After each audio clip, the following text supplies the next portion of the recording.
Ndewo ndị na-esola anyị n'ebe Ojebe Ogene TV. Aka m bụ onye nke gị Maazị Oyekachukwu. Anyị wetara ozi ihe na-eme na Lagos na mkpụrụ ụbọchị one gara aga ka esi wee na-akwado ụlọ ndị Igbo bụ ndị bi na Lagos. And ebe o si wee ka njọ bụ na asị nọ na mpaghara ebe a Peter Obi win gasị na Lagos bụ ebe ebido wee na-akwatu na a na-akwatu na Lagos. My sister, good morning. Oh, good morning. See, they have demolished my house. I was in the hospital. They just called me that they have started demolishing our house. They are demolishing the whole street. Oh, they just come and started demolishing. See, they are demolishing everywhere. They are demolishing. Oh, Jesus. Jesus, I could not bring out my property. I could not bring out my documents.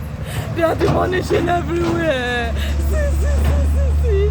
They are demolishing everywhere. Oh, the whole building, the whole house, they are demolishing. Oh, Rossville at Ajawo Estate. Rossville at Ajawo Estate. Oh, they are demolishing everywhere.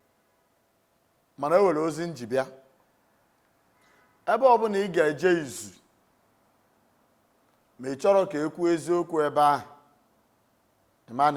ịma mkpọm wee gaa.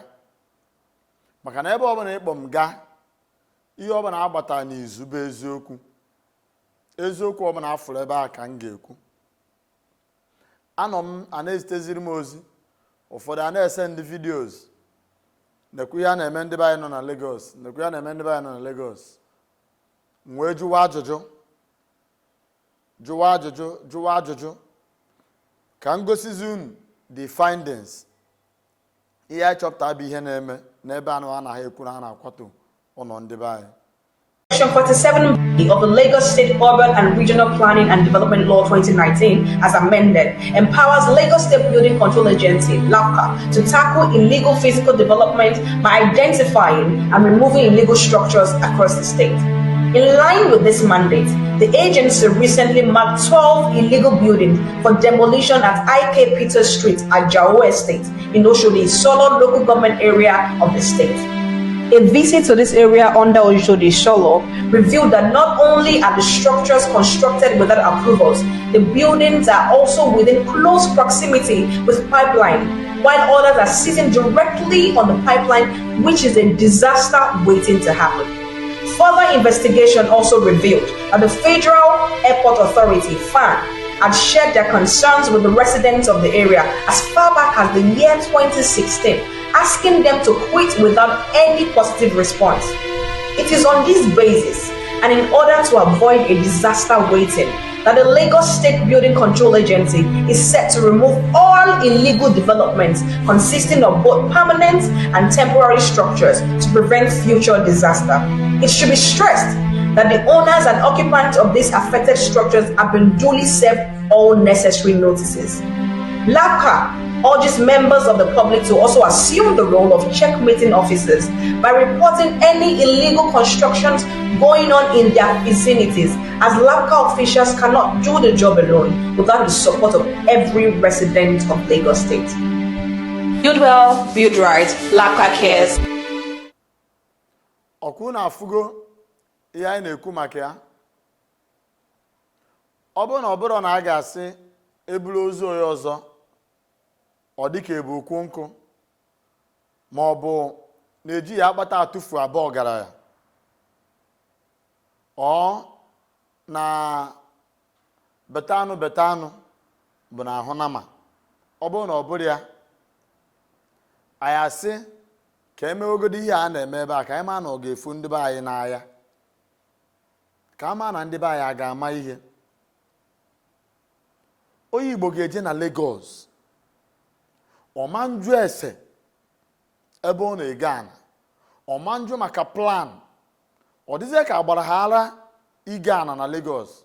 Ọ bụ na ego ha na Lagos ụlọ ụlọ ịma na imewebe ọfụma.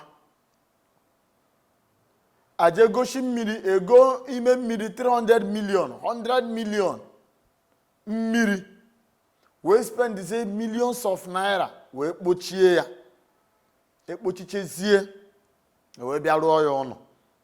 Ịrụcha ya ọnụ, a na-agwa gị na ebe a igoro ana bụ industrial area na ama out for something ebe a etinye katapila kwalichie ha ncha niile.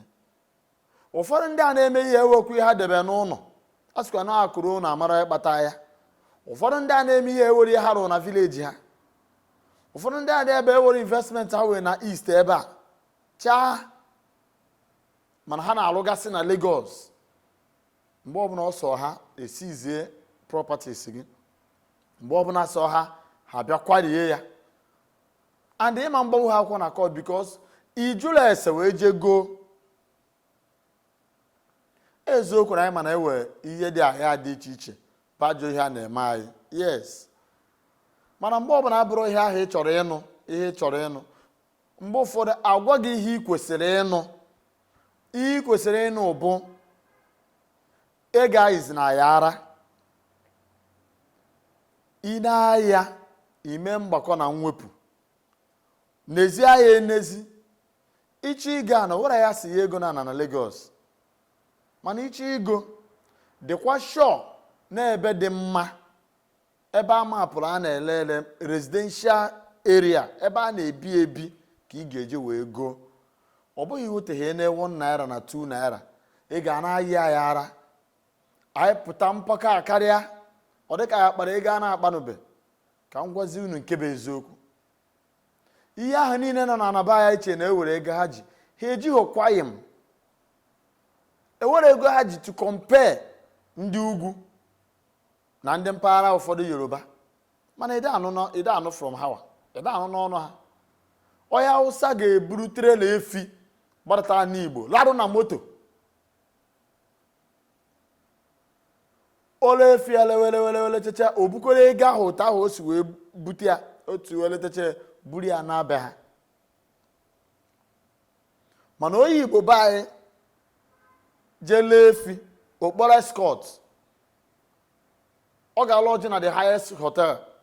Ọ bụrụ na ọ na-agbadata ebe a na wee lee efi eme ọlụgori ụlọ ebe a rụọ ụlọ tinyeche AC were tais masacha ebe ọbụla, and ebe ọ ga-eji wee go ewu na bụ ebe kacha gara ọnụ side a maka na ọ na-abịa ele efi.